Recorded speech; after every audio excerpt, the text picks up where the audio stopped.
Assalamualaikum warahmatullahi wabarakatuh. Yang saya hormati Ibu Nufika selaku dosen pengampu mata kuliah Pancasila.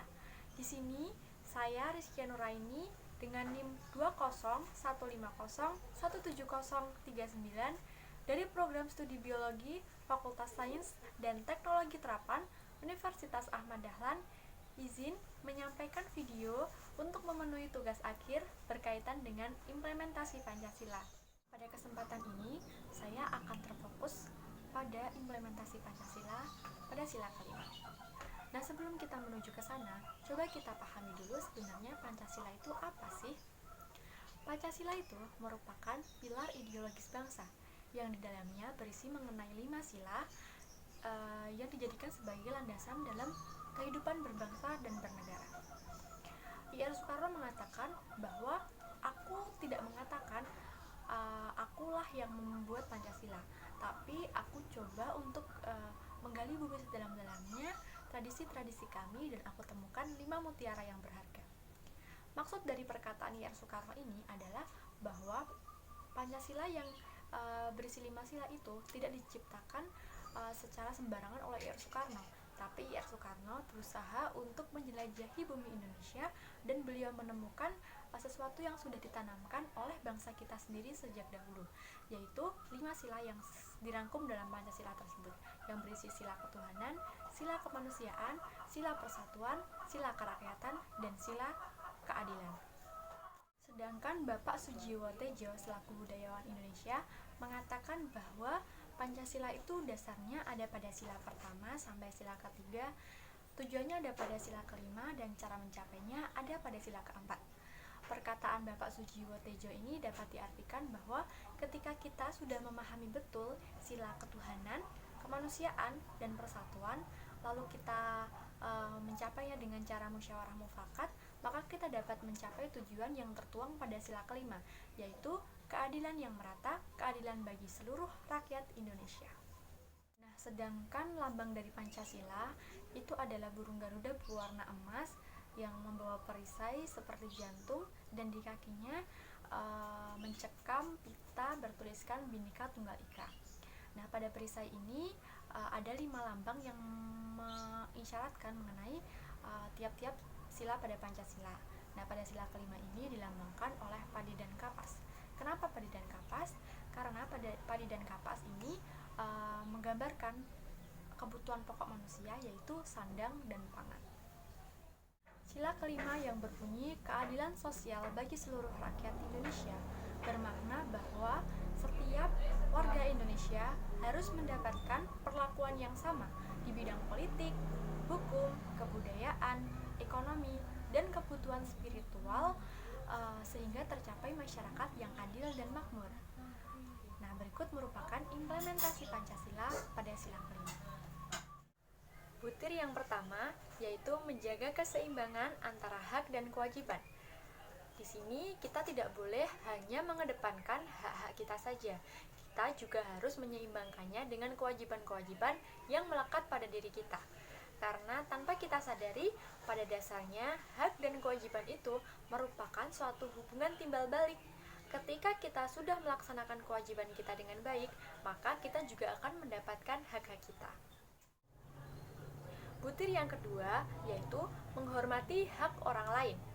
Nah, seperti yang sudah saya sampaikan di poin yang pertama tadi, bahwa ketika kita sudah melaksanakan kewajiban kita, kita juga akan mendapatkan hak kita. Nah, pada butir kedua ini bisa kita lihat implementasinya.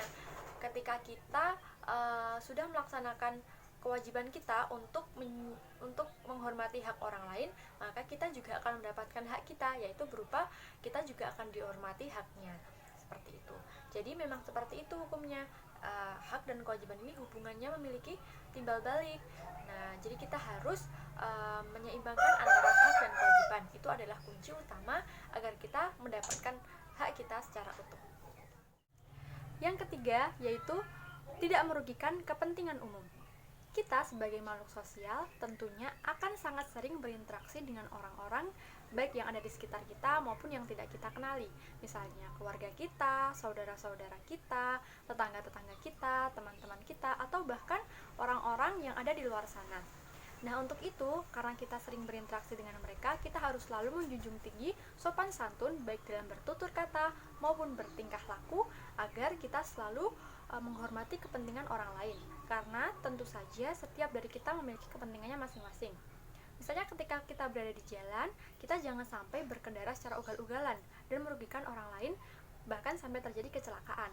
Karena setiap dari kita pasti ingin sampai ke tujuan dengan selamat. Lalu misalnya ketika kita berada di lingkungan rumah, kita pasti memiliki tetangga-tetangga. Nah, kita sebisa mungkin menjaga hubungan yang baik antara kita dengan tetangga-tetangga kita. Jangan sampai kita merugikan mereka dengan cara membuang sampah sembarangan di halaman rumahnya, atau kita mencoret-coret tembok rumahnya, menjelek-jelekkan keluarganya. Nah, seperti itu. Lalu ketika kita berada di pasar, kita melakukan jual beli, sebisa mungkin kita jangan curang. Baik kita sebagai pedagang, ya jangan sampai kita mengurangi takaran timbangan. Lalu ketika kita jadi pembeli, kita juga jangan sampai merugikan orang yang berjualan, seperti itu. Yang keempat yaitu adil dan tidak pilih kasih. Nah, setiap dari kita pasti menginginkan keadilan yang merata bagi seluruh rakyat Indonesia. Misalnya, seorang anak ketika dia diberi kasih sayang, pasti anak yang lain juga ingin dong diberi kasih sayang. Yang satu diberi hadiah, pasti yang lain juga ingin diberi hadiah. Dari itu, begitu juga dengan semua warga Indonesia ini, semua ingin diberikan keadilan yang merata dan menyeluruh. Tidak ada pilih kasih. Dalam hal ini, adil itu juga nggak selalu bisa diartikan sebagai sama rata, karena adil juga bisa kadang diartikan sebagai sesuai dengan kebutuhan dan kapasitasnya. Misalnya, kebutuhan anak TK tentu akan berbeda dengan kebutuhan anak kuliah, maka dari itu uang sakunya juga nggak bisa disamakan. Nah, itu lebih dihitung sebagai adil daripada anak kuliah diberi uang saku 50.000, anak TK diberi uang 50.000. Nah, itu malah bisa dibilang tidak adil seperti itu. Jadi adil itu kadang bisa diartikan sebagai sesuai dengan kebutuhan dan kapasitasnya. Nah, di bidang hukum Indonesia ini mungkin masih belum menerapkan keadilan yang merata. Kalau orang-orang bilang keadilan di Indonesia itu masih seperti mata pisau, jadi dia tajam ke bawah dan tumpul ke atas. Orang yang lemah makin ditindas dan orang yang kuat tidak ditindas, seperti itu. Nah, ini mungkin menjadi PR kita bersama untuk memperbaiki keadilan yang ada di Indonesia ini agar keadilan itu bisa merata dan menyeluruh, adil dan makmur untuk seluruh bangsa Indonesia ini. Yang kelima yaitu bersama-sama berusaha mewujudkan kemajuan dan berkeadilan sosial.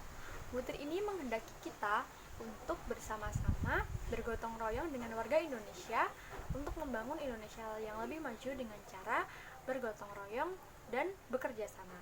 Karena dengan kita bekerja sama, kita bekerja di dalam tim, maka kemungkinan untuk kita mencapai tujuan itu jauh lebih besar daripada kita bekerja secara individualis. Karena bekerja dengan individualis juga kadang membuat kita menjadi orang yang egois dan orang yang tidak peduli dengan sekitar. Seperti itu. Sebenarnya masih banyak sekali butir-butir implementasi yang bisa kita lakukan dari penerapan sila kelima, yaitu keadilan sosial bagi seluruh rakyat Indonesia. Tapi mungkin video yang bisa saya sampaikan hanya cukup sampai sini saja. Saya mohon maaf jika terdapat banyak kesalahan dalam tutur kata saya atau penyampaian saya. Kurang dan lebihnya saya mohon maaf. Wabillahi taufiq wal hidayah. Wassalamualaikum warahmatullahi wabarakatuh.